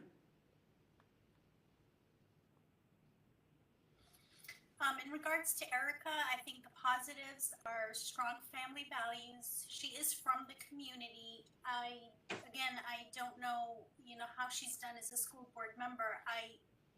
It does concern me a little bit about what Jose is saying. Maybe she had her reasons. I don't know. Her negatives are kind of like her positive, going back to that establishment. She is from the community, married to a politician from the community, running for a race. So she's from the community, she's from the roots, she's grown up there. If anyone's going to know the area, it's going to be her. She's seen the changes. At the same time, she's from the area, she's establishment. So it's going to depend on the voter what they want, because that was my criticism of Scotty Moore, is that he came out of nowhere. So here's somebody who's come from the roots and the grounds of Kissimmee and Osceola County. I'm delighted she's running. I'm delighted she's in the school board, that she can be part of it, especially as a teacher, and as a mom, she has input from both. And she's also wife of a county commissioner.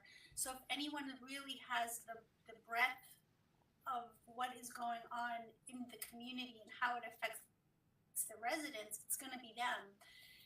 On the other hand, that could also work against them, because they're seen as part of the establishment. People are going to be more critical of the things that they've done and kind of forget the good things that they have contributed. It's just going to work against you, unfortunately. That's just the way it's going to go. Yeah, great insight. Angelica? Angelica, you got a story. Can you tell us the story about when they walked your neighbor's house, right?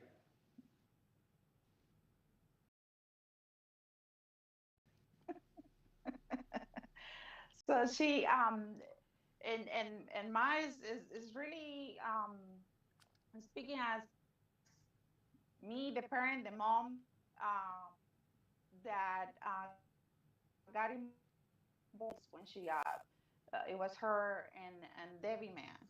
Um, but when you say that someone is from the community but is afraid of actually reaching out to the community, it has a big question mark, because um, she will be in the neighborhood, but she will then get off the golf cart.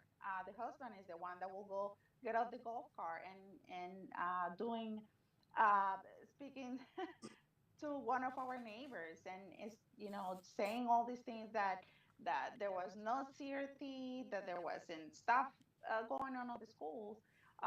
So it gives you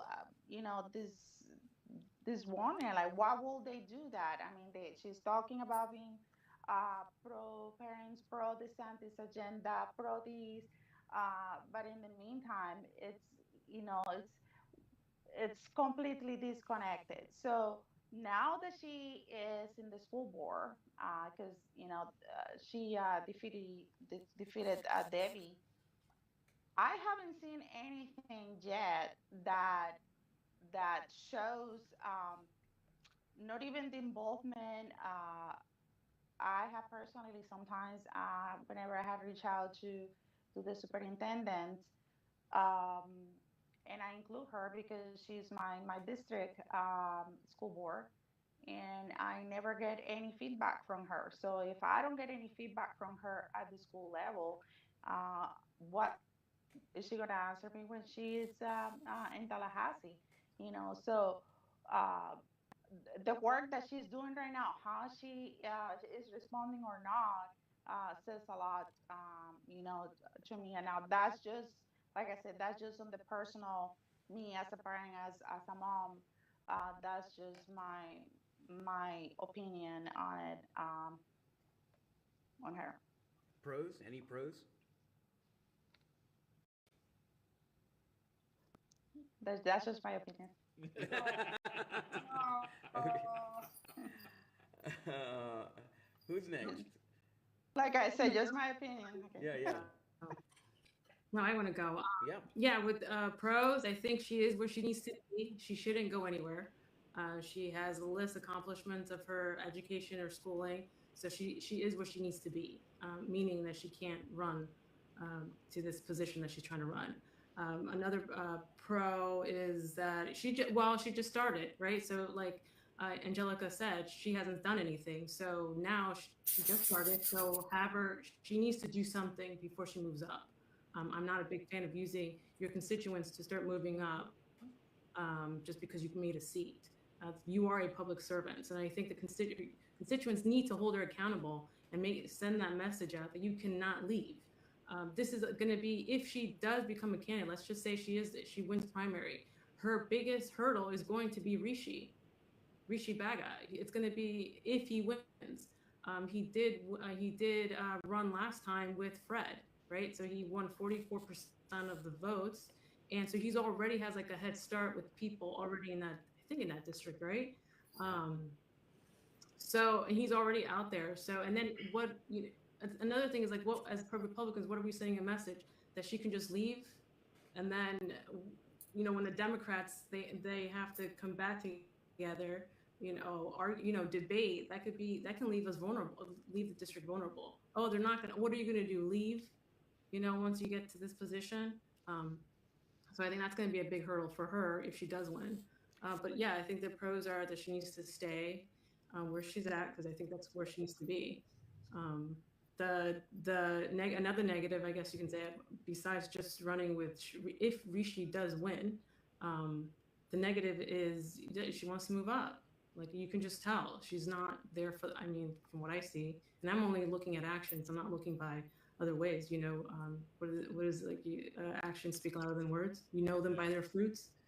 She just wants to move up. So Yeah, you know what? I have to agree with you on that. And here's one issue. Number one, even me, like, people have said, hey, why don't you do this? Why don't you do that? Have you thought about running for this or District 3 commission? You're already a school board member of the commission. But here's the thing, to leave my seat, unless you feel like you've accomplished the mission, it's not that easy. It's not that easy to make a switch. It's hard for me to say, you know what? I've put in so much work for the past 2.5 years. I've put in a ton of work, trying to get done my mission, trying to complete my mission, and to just leave, to take it so lightly is really not a great look, in my opinion. I'm not going to argue with her credentials as a teacher and whatever. She's won Teacher of the Year twice. I guess when your husband is the county commissioner, it might be easier to win that type of award. When your cousin is the superintendent, it might be even easier to win that award. When your family founded the county, it's even easier to win that award. But at the same time, it is what it is, right? It's just kind of, regardless, she did live in a classroom for a minute. It seems that school board would make sense. State House doesn't make sense when you've only said 10 words over 9 months as a school board member, right? So that's one thing. The other thing is, when you establish a voting record, and then you're running in a Republican primary, that voting record comes back to haunt you. So you're leaving before the mission's done. You are obviously, you're going to they're going to dredge up your voting history, which is extremely recent. All those things make it, it's a questionable choice, and you got to ask, who's telling you to run? But it's not like there's no one in her community saying, you know what, I really want to be represented by someone great, and I think it's you. You know, would you please run for this seat because we really need you. You hear politicians say all the time, right? Oh, I ran because the community stood up and they were begging for me. You know, they said nobody could do it better than me, and so I'm gonna decide I'm gonna run for this seat. You hear politicians say that all the time. Well, it's almost never true. That the community's never asked, you know, it's hard enough to get somebody to make phone calls for your campaign, much less beg you to run for a seat. That didn't happen in this case. So that's a strange kind of a situation. I wouldn't say it was planned because there's no way that you don't plan to abandon a seat, but not great, not a good look. I have a follow-up to what you're saying, John. Sure, Marina, go ahead, please. So, thinking through that, someone's in her ear, I think, because this is a special election, which means that the seat will go up for election when the term is up. Is that correct? So it should be. It could be up to either. I think it's the election governor's. It's the when- governor's decision. He can make it. He can fill it up either until 24. Right. I'm talking about the school board seat that she's leaving. She does. Okay. So here's something to consider. I wanted to do that. I'm glad that you just brought it up. So number one, she has to resign to run. Right. When she files her paper for qualification, when she qualifies, 10 days prior to qualification, she has to submit an irrevocable letter of resignation, which takes place, right, becomes effective on the first of either when she takes that seat or when the next person replaces her. So when she takes that seat is when the first thing that happens. So she has to resign by that time frame. It's an irrevocable letter. Now, what I hear, the rumors are that the governor is considering, if she loses, reappointing her to her school board seat. To me, I would be up in arms over that situation. I mean, when we talk about what somebody's intentions are and their reasons and their motives for doing it, at the very least, if I decide, if John Arguello, if I decide, you know what, I'm going to leave this and I'm going to run for president of Mars tomorrow. And so I have to resign to run. I'm going to draw up my documents. I'm running as the president for Mars tomorrow. I resign my seat on the school board effective on the day that I could potentially win that seat. And then I do that. I run, I lose, and then, you know, the chairman of the Marxist Party of Mars decides, actually, I want you to be back on the school run, to put you back on. To me, that's a travesty. It's a miscarriage of justice almost. It says everything. You know, Marina, you mentioned, you know, about the establishment and everything, and you know, Tom and I are so, I think that we're very suspicious, right, of what they do. We live here. We live according to their rules. We see what they do. We're part of it, and so we know what they do. And if they do that, I would be up in arms, just disgusted by that kind of. And that's also a problem for the governor here in Osceola County, right? The governor, a lot of the people that have a problem, you know, when we're talking about a presidential primary, we talk about the things that the governor has done, man. You took Fred Hawkins out of his seat, and then you endorse him several months later. Not a good look. Now you're going to basically encourage her to run. Who knows? Maybe endorse her, get involved, have the state GOP help her try to win the seat. Then she loses, and you're going to reappoint her to school board. Ooh, you know, that's not a great way to build confidence. If the governor does get himself But involved, that's a promise they could have. Oh, sorry. Go ahead. Sorry. I was going to say maybe that's a promise they made to her. I mean, someone's in her ear for sure. I think there's a story behind Erica. I agree. It wasn't organic. It wasn't that she had a moment where she says, I'm not going to run for school. I'm going to leave the school board and run for 35. Something is going on. Yeah. I think this is a multi-layer story. And it could be that they promised her to put her back if she doesn't win. Yeah. Well, She already got 2 endorsements from the Republican. Yeah, from Perez. Yeah. Yep. And you know, that's the funny thing, and that's what I was going to say, John, is that if the governor does get himself involved in this race, this will be the first time that the governor's gotten himself involved in a race in Osceola County. Well, the second time, because Fred Hawkins. Fred for 35, and then now for Erica for 35, if he does. But in 22, Can't hear the governor didn't get Did you lose us? at all Yeah. in Osceola County. So, I agree. I think that that's a terrible look. If But the he's only depressed. I can't hear you guys. you I can't hear I us? can't hear you. Ooh, did you just hit? Are we pause? Okay, give us 1 minute. Let's see here. Everything What should happened? be there. I mean, No? Can you guys hear us? Can you guys hear us? We're losing sound. Wait, that hot mic went cold. Uh-oh, What what happened? happened? What happened? Did we lose? Uh-oh, can you hear us? Can you hear us? Scroll I up guess and while, see while, what we while they figure out the audio, maybe we should go into the next. I guess the next one was Ken Davenport. Roll up on this one. So in the meantime, we got to do the pros and cons for Ken Davenport. Mhm. So I guess I'll go first. Pros, I would say that he was definitely you know trying to win that race, right? He invested 80,000 of his own money. I know that he was hitting the pavement, door knocking. However, I would say a negative would be that, right? So like if you raise 90,000, but $10,000 were donations and 80,000 was your own funds, I think you should have focused on trying to get funds from the community, from donors, so they could support you. And I think that he definitely failed at that. Also, I mean, you were right in the sense that he's like a neighborly guy, but it starts when I want a statesman as a representative, not an MMA fighter, right? So to me that's a definitely a big issue. He did have I would say like a good message. The reason why he wanted to run was because he got fired because of the You guys can't hear vaccine us, right? mandates. So he had gone to state representatives, they didn't listen to him, so he wanted. But I don't really think that he even like used that. When I would hear him speak, it wasn't about that. It was about other issues he was talking about. And I'm like, wow, that I think that would have hit home, especially at that time, that moment in time. And I didn't hear that. So, but I think he's gonna have a hard time in this election. Again, raising the funds. And if you don't get the community to buy into your message, they will not donate to you. And he's gonna have to again spend 80,000 of his own money to lose another primary. Assuming that he has it, I'll go right? next. Can you hear me? Okay. I'll go next. Can you hear me? Yes. Oh, okay. All right. So I guess the positive for Ken, I think that he has some name recognition already because he ran last time.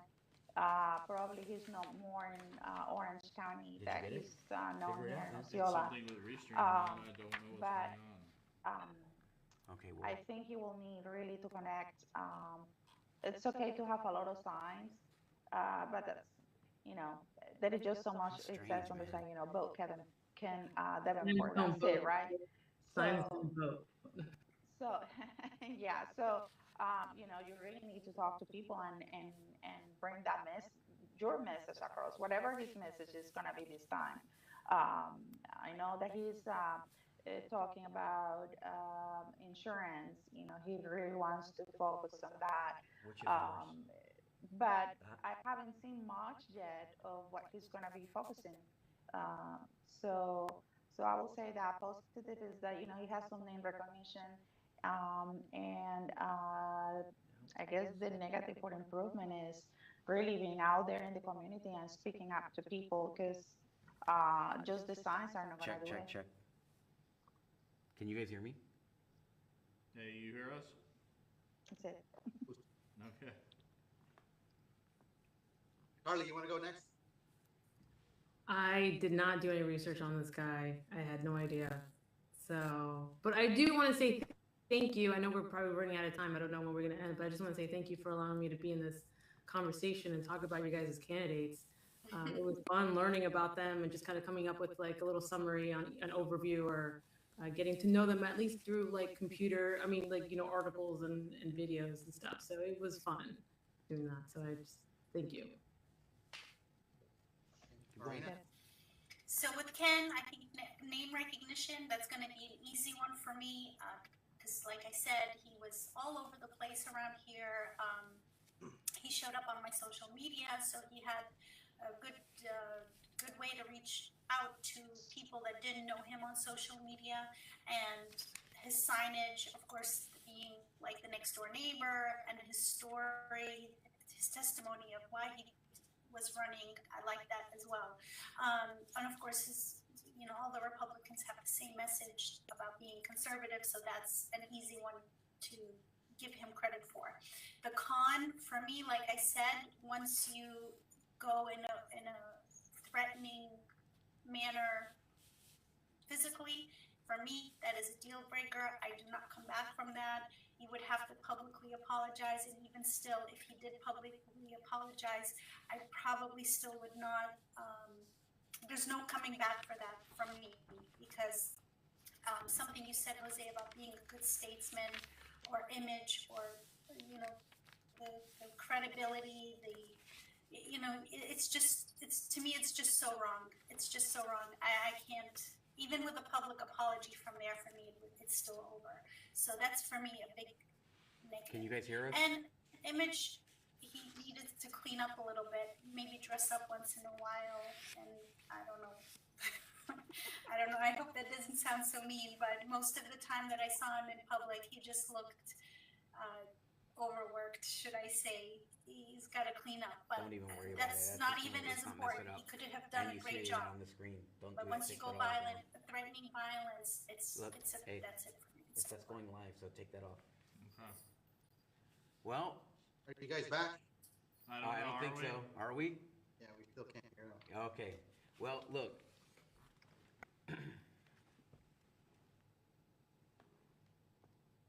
Oh, someone says in the message, we can hear you, John, but they can't. Oh, you can't. So it's us. So- Okay. Well, in that case, everyone, if you Well, now we can can hear me. Now we can hear you. Oh, I think that you guys are pretending. Yeah, we can hear you now. No, we're back up. You guys are just tired of hearing us. That's what happened. Then you said you're gonna ignore us. I got it. Okay. Well, thank you. You guys didn't mute the dog, but you guys muted us. So listen, I really appreciate you. Hey, thank you, Jose, for taking over and walking everybody through that process of Ken. Any final thoughts? Any closing thoughts from anyone that you'd like to make? Any endorsements? Well, we know I that think- yeah, Jose has Jose already already endorsed Scotty Moore. Well, I was letting him kind of say, hey. Oh, yeah. All the way.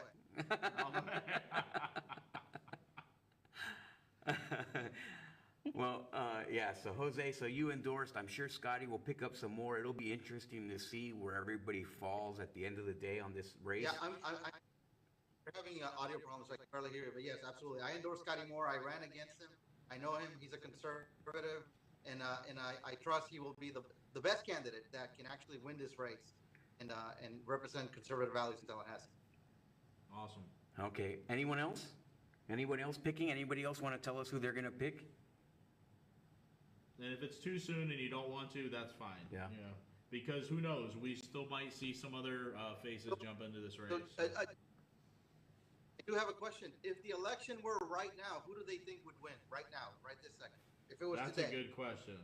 Scotty, 100% by a long shot. I mean, by a long win, huge win, Scotty. Does everybody feel the same? Same. Yes, Okay. I believe the same. If it was today, yes. If it was today, yes. I think so. Okay, well, great. Listen, I agree. anybody want to tell us who they're going to vote for in the presidential primary on the Republican side? Anybody feel like telling us? I'm Carly, you're smiling. voting Who for are you Trump. picking the presidential primary? Trump. Donald Trump. 100%. Marina? All the way. I'm keeping it to myself. Angelica? This guy right here. Can you see him? Nice. Jose? Donald Trump. All right. Tom is voting for, who are you voting for? You're voting for Erica Booth, is that what you said? Chris Christie. No, I'm just Chris kidding. Christie. Chris Christie. Hilarious. Listen, I So appreciate you're saying you you're guys. not voting. That's what you said. Thank you guys so much for joining us this evening. I hope the people who are Thank you. watching, I know that we had all kinds of problems. People kept coming and going. I know we had a whole bunch of issues. tonight. So thank you for having patience. Thank you, Jose, for carrying on while we went on. Ladies, what a joy you were to have on. Please come back again. We'll invite you the next time we have something with the race, or anytime you guys feel like it, please drop us a line. We're happy to have you guys on. God bless you all. Have a great night. Fantastic. Enjoy these primaries. Politics is probably the most exciting sport going on right now. So. Oh, one other thing, John. Yep. Next Saturday, USA Florida Gun Show. Please support the gun show. Please. Yep. FRA will be there, right, Angelica? It's at Yes, Osceola we'll be Heritage there. Park on Saturday. Osceola Heritage Park Yes. in Osceola From 9 to County. 5. We will be doing an unsanctioned show from that gun show. So thank you guys very much. God bless you and have a great night.